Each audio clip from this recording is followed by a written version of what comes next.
Metro রেলের সম্প্রসারণ line, MRT-5 উত্তর এবং MRT-1 এর যেই বরাদ্দ বাড়ানো হয়েছে সেখানে প্রায় 126% এবং 130% ধারাবাহিকভাবে বরাদ্দ বাড়ানো হয়েছে।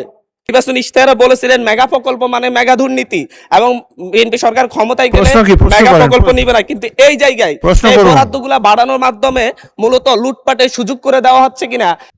মাননীয় স্পিকার, ধন্যবাদ। মাননীয় স্পিকার, বাংলাদেশের মেট্রো রেলের যে প্রকল্প হাসিনার আমলে যে বরাদ্দ নেওয়া হয়েছিল সেই বরাদ্দগুলা আমাদের আশপাশের রাষ্ট্রের তুলনায় 3 গুণ 4 গুণ 5 গুণ পর্যন্ত বরাদ্দ নেওয়া হয়েছিল।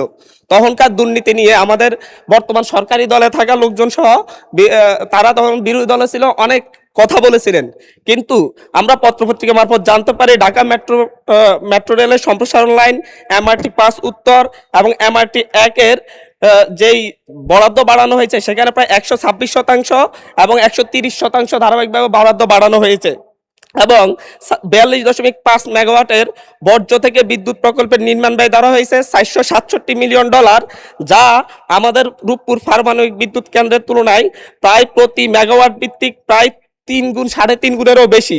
রূপপুর পারমাণবিক বিদ্যুৎ কেন্দ্রে যেই প্রতি মেগাওয়াট উৎপাদনে খরচ হয়েছে 47 কোটি টাকা এবং বর্জ্য থেকে উৎপাদনের যে খরচ ধরা হয়েছে সেখানে 135.17 কোটি টাকা ধরা হয়েছে। মাননীয় স্পিকার, মাননীয় প্রধানমন্ত্রী যখন নির্বাচনী ইশতেহারে বলেছিলেন মেগা প্রকল্প মানে মেগা দুর্নীতি এবং বিএনপি সরকার ক্ষমতায় গেলে মেগা প্রকল্প নিবে না, কিন্তু এই জায়গায় এই বরাদ্দগুলো বাড়ানোর মাধ্যমে মূলত লুটপাটের সুযোগ করে দেওয়া হচ্ছে কিনা এবং আরেকবার বাংলাদেশকে প্রাতিষ্ঠানিকভাবে দুর্নীতির সুযোগ করে দেওয়া হচ্ছে কিনা এই বরাদ্দগুলো বাড়ানোর মধ্য দিয়ে। মাননীয় স্পিকার, এই ব্যাপারে পরিকল্পনা মন্ত্রীর কাছে জানতে চাই। মাননীয় প্রতিমন্ত্রী, অত দীর্ঘ উত্তরে যাবেন না। আমি এর মাধ্যমে নতুন দুর্নীতির সুযোগ দেওয়া হয়েছে কিনা সংক্ষেপে এটা বলেন। এটা কোনো সম্পূর্ণ প্রশ্ন না, মূল প্রশ্ন ধোবাউড়া হালুয়াঘাটের উপরে ছিল। মেট্রো রেল নিয়ে প্রশ্ন করা হয়েছে। মেট্রো রেলের প্রশ্নের উত্তরে এটাই বলতে হবে যে এই প্রকল্পটি যখন গ্রহণ করা হয়েছে সেটা তখন যে ডলারের দাম ছিল এবং এখন যে ডলারের দামের বৃদ্ধি সেটার হিসেব নিকেশ চলছে এবং এই মেট্রো রেল প্রকল্পের মধ্যে কোথাও কোনো ব্যয়ের ক্ষেত্রে অতিরিক্ত ব্যয় ধরা হচ্ছে কিনা সেটার পরীক্ষা নিরীক্ষা চলছে। ইতিমধ্যেই নানান পর্ব পার হয়ে সেটা এখনো পর্যন্ত পরিকল্পনা কমিশনে আসেনি, তবে সেটা আসবে।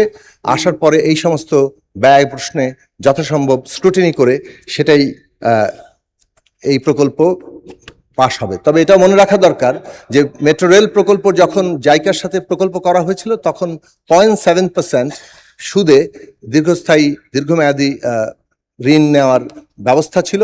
বর্তমান সময়ে জাইকা কিংবা অন্য কোনো ফাইন্যান্সিয়াল এজেন্সি তারা যে ঋণ দেয় সেটা মানে 3% নিচে খুব বেশি আর পাওয়া যায় না, ফলে সেটাও একটা বিবেচনার জায়গা আছে। এবং ঢাকা শহর যে ধরনের যানজটের পরিস্থিতি তাতে মেট্রো রেলের মতো প্রকল্প ছাড়া, অর্থাৎ এই প্রকল্পে যেহেতু মাটির নিচে মানে ভূগর্ভস্থ এবং ভূপরিস্থ দুইভাবেই চলমান হবে, সেটার প্রয়োজনীয়তা নিয়ে আর কোনো প্রশ্ন তোলার কোনো সুযোগ নেই, কেননা ঢাকার ব্যবস্থাপনার জন্য অত্যন্ত জরুরি। তবে সেই ক্ষেত্রে ব্যয় এবং সময়সীমা এবং টেকনোলজি ট্রান্সফার সমস্ত বিষয়গুলো মাননীয় প্রধানমন্ত্রী ইতিমধ্যেই নির্দেশনা দিয়েছেন এবং সেগুলো যথাসম্ভব পরীক্ষা নিরীক্ষা করা হচ্ছে এবং সর্বোচ্চ পরীক্ষা নিরীক্ষা করে কোনো রকম অতি ব্যয়ের সুযোগ না রেখেই এই প্রকল্প বাস্তবায়নের উদ্যোগ নেওয়া হবে। আর এক লাইনে আরেকটি প্রশ্ন বলি, যেটা বলা হয়েছে যে বর্জ্য থেকে বিদ্যুৎ উৎপাদনের প্রশ্ন। বর্জ্য থেকে বিদ্যুৎ উৎপাদন সাধারণভাবে ব্যয়বহুল, কিন্তু এই ব্যয়ের ক্ষেত্রে একটা অন্য বিষয় বিবেচনায় আছে যেটা মাননীয় প্রধানমন্ত্রী এ বিষয়ে পরিষ্কার করে নির্দেশনা দিয়েছেন। যখন আমাদের বর্জ্যের কারণে যে স্বাস্থ্যজনিত ক্ষয়ক্ষতি হয় সেটার যে মূল্য সেটাকেও আমাদের বিবেচনার মধ্যে রাখতে হবে এবং আমরা যেহেতু রিনিউয়েবলই আমাদের জন্য ভবিষ্যৎ, সেই ভবিষ্যতের কারণে এইগুলো অনেকগুলো পরীক্ষামূলকভাবে এখন হচ্ছে। আজকে যেটা অনেক বেশি ব্যয়বহুল, সামনের দিনগুলোতে প্রযুক্তিগত উন্নতির কারণে সেটা ব্যয় কমে আসবে। যেমন রিনিউয়েবল এনার্জির একটা গুরুত্বপূর্ণ খাত হচ্ছে সোলার পাওয়ার, সেটা একসময় যে ব্যয়বহুল ছিল আজকে সেটা অনেক ব্যয় কমে এসছে, সামনের দিনগুলোতে আরও ব্যয় কমে আসবে। কাজেই এই দিক থেকে প্রকল্পগুলো এবং আরেকটি গুরুত্বপূর্ণ বিষয় হচ্ছে যে এই ধরনের প্রকল্প পাওয়ার মধ্যে আমরা কার্বন ক্রেডিট পাবো, যেটা আজকে আন্তর্জাতিক বাণিজ্যের মধ্যে আমাদের জন্য অত্যন্ত জরুরি একটা বিষয়। আপনাকে ধন্যবাদ মাননীয় স্পিকার, এখানে আমাকে কথা বলার সুযোগ করে দেওয়ার জন্য।